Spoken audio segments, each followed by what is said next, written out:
Úryvok z knihy Zvoníci cedry. Už som hovorila, ako vo vašich podmienkach možno vrátiť stratené spojenie s rastlinami. Aj uvedomenie všetkého ostatného možno ľahšie dosiahnuť pri osobnom a bezprostrednom kontakte s týmito rastlinami. Mnohé choroby svojho blížneho možno ešte vyliečiť paprskom lásky. Dokonca mu predĺžiť život, keď vytvoríš okolo neho priestor lásky. Ale aj sám človek, ktorému sa podarí vyvolať v sebe pozitívne emócie, môže s ich pomocou stlmiť bolesť, uzdraviť telo, dokonca čeliť jedom. Čo to znamená vyvolať? Ako je možné myslieť na niečo dobré, keď bolí zub alebo žalúdok? Čisté a svetlé okamžiky života, pozitívne emócie, ako anjeli strážni premôžu bolesť a chorobu. A pokiaľ nejaký človek nemal dosť čisté a svetlé okamžiky, ktoré vyvolávajú liečivé pozitívne emócie, čo má teda robiť?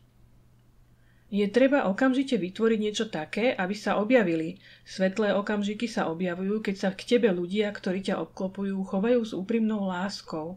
Tak vytvor takú situáciu, vytvor ju svojim skutkom voči ostatným, inak ti tvoj anjel strážny nebude môcť pomôcť. Zaujímalo by ma, či som mal také okamihy a ako silné, ako ich mám vyvolať. Dá sa to urobiť pomocou spomienok, napríklad spomienkou na niečo dobré, príjemné zo svojej minulosti. Pomocou tej spomienky sa pokús pocítiť blažený stav, v ktorom si bol. Chceš to skúsiť priamo teraz? Pomôžem ti, skús to. Tak dobre, skúsime to. Ľahni si na travu a uvoľni sa. Spomienky možno začať od tohto okamžiku a ísť do minulosti, alebo môžeš spomínať na detstvo a myšlienkovo postupovať až do dneška. Môžeš si tiež hneď spomenúť na najpríjemnejšie minúty a pocity súvisiace s nimi. Ľahol som si na trávu. Anastázia si tiež ľahla vedľa mňa a položila prsty svojej ruky na moje. Pomyslel som si, že jej prítomnosť mi bude prekážať v sústredení a povedal som: radšej by som ostal sám. Budem sa chovať ticho, keď začneš spomínať, tak na mňa zabudneš a nebudeš cítiť dotyk ruky, ale ja ti pomôžem rýchlejšie a výraznejšie si na všetko spomenúť. Kronika životných udalostí ma viedla k detstvu. Spomienky prišli až do okamžiku, keď som sa ako chlapec hrával s dedinskými deťmi na piesku. Potom sa zastavili. V duši som cítil nepochopiteľný nepokoj. Žiadna z udalostí môjho života nevyvolala vo mne pozitívne emócie, city, podobné tým, ktoré som mal ráno po noci strávené s Anastáziou. Ani podobné tým, ktoré som mal, keď Anastázia zladila rytmus tlkotu môjho srdca s rytmom zvukov okolitej prírody. Ale myslel som, že tieto prekrásne pocity vo mne to stvorila Anastázia, že nie sú moje, že sú umelé, darované Anastáziou. Mimovoľne som ich zrovnával s tým, čo bolo v mojom živote a nenachádzal som nič podobné. Stále som naháňal spomienky môjho života ako kinofilm sem a tam. Všetky udalosti boli spojené so snahou niečo dosiahnuť, niečo dostať. Dostával som ďalšie vytúžené, ale uspokojenie nenastávalo. Miesto toho nové prianie. Dokonca posledné roky, keď si všetci mysleli, ako sa mi dobre darí, vyvolali vo mne ešte väčší zmätok. Autá, ženy a bankety, darčeky a gratulácie mi pripadali prázdne a nepotrebné. Prudko som sa postavil a sám sebe alebo Anastázii som podraždene povedal: človek nenájde vo svojom živote takéto liečivé city. Aspoň v mojom nie sú. A myslím, že veľa ďalších nenájdu tiež.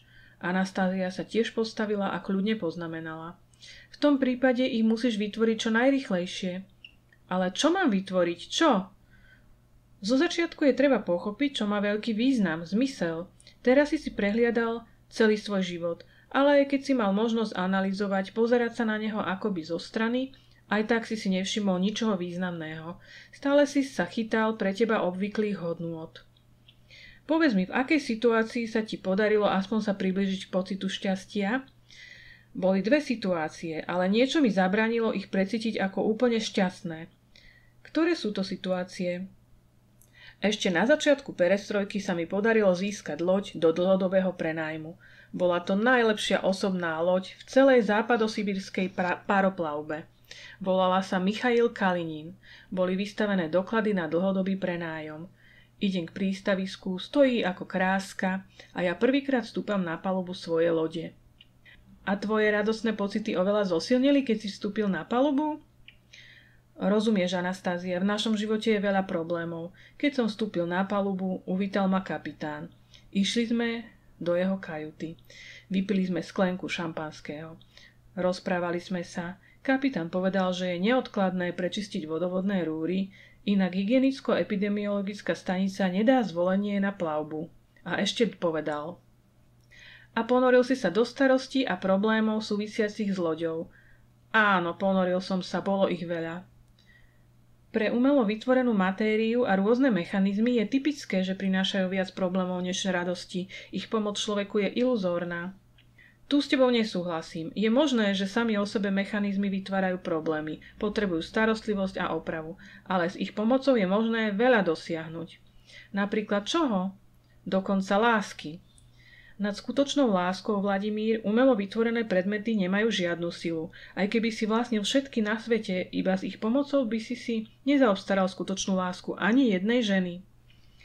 Ty proste nepoznáš naše ženy a posudzuješ. Ja som to dokázal. Čo si dokázal?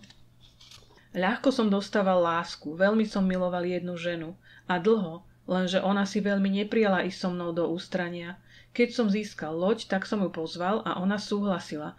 Môžeš si predstaviť, ako to bolo pekné? Sedíme sami v bare na lodi, šampanské, výborné víno, zapálené sviečky, hudba a nikto okolo. Iba my sami v celom bare mojej lode. Predo mnou iba ona. Vypravil som loď, na palubu som nevzal nikoho, aby som s ňou bol o samote. Loď sa plavila po rieke. V bare znela hudba. Vyzval som ju k tancu. Mala nádhernú postavu a prsia. Pritisol som ju k sebe, srdce začalo veselo tlcť a poboskal som ju na ústa. Neodtiahla sa a poboskala ma tiež. Rozumieš? Bola vedľa mňa, mohol som sa aj dotýkať, boskavať ju. To všetko vďaka lodi a ty hovoríš jedine problémy. A čo ďalej, Vladimír, čo sa s tebou odohralo? To nie je dôležité. Predsa si na to vzpomeň, prosím. Veď hovorím, že to nie je dôležité, nemá to žiadny význam. Môžem povedať, čo sa na lodi stalo s tou mladou ženou a s tebou? Skús to. Vypil si veľa alkoholu, schválne si sa snažil vypiť čo najviac, potom si pred ňu položil kľúče od svojej kajuty, od svojich veľkolepých apartmánov a sám si išiel do podpalubia. Skoro 24 hodín si spal v malej námorníckej kajute. A vieš prečo? Prečo? Prišiel okamih, keď si uvidel na tvári mladej ženy, ktorú si miloval, divný výraz a odsudzený úsmev.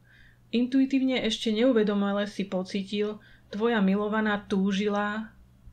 Tak by som bola šťastná, keby v bare tejto lode oproti mne nesedel Megre, ale môj milovaný. Žena, ktorú si miloval, túžila po inom mužovi, ktorý sa jej páčil. Túžila, aby nie ty, ale ten druhý vlastnil loď. Boli ste v moci mŕtvej hmoty. Spojili ste s ňou svoje živé city a dýchtenie, čím ste ich zabíjali. Prestaň, Anastázia, tieto spomienky nie sú príjemné. Aj tak loď zohrala svoju rolu. Vďaka nej som sa s tebou stretol. Udalosti prítomnosti sú spôsobené predchádzajúcimi citmi a splanutím duše. Iba oni majú vplyv na budúcnosť a iba ich rozbeh, iba mávnutie ich krídel sa odráža v nebeských zrkadlách. V udalostiach zemského bytia sa odrazí iba ich splanutie a dýchtenie. Ako mám tomu rozumieť? Nášmu stretnutiu mohlo predchádzať veľa dýchtení tvojej a mojej duše, možno dokonca našich blízkych alebo ďalekých rodičov.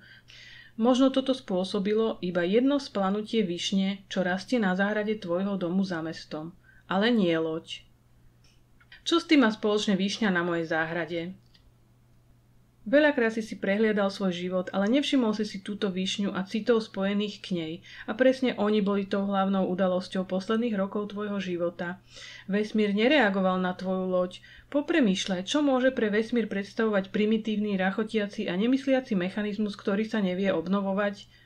A višňa, malinká sibírska višňa, pre ktorú si ani nenašiel miesto vo svojich spomienkach, vzbúrila vesmírny priestor, zmenila beh udalostí súvisiacich nielen s tebou, ale aj so mnou, pretože je živá a ako všetko živé je nerozlučne späté s celým vesmírom.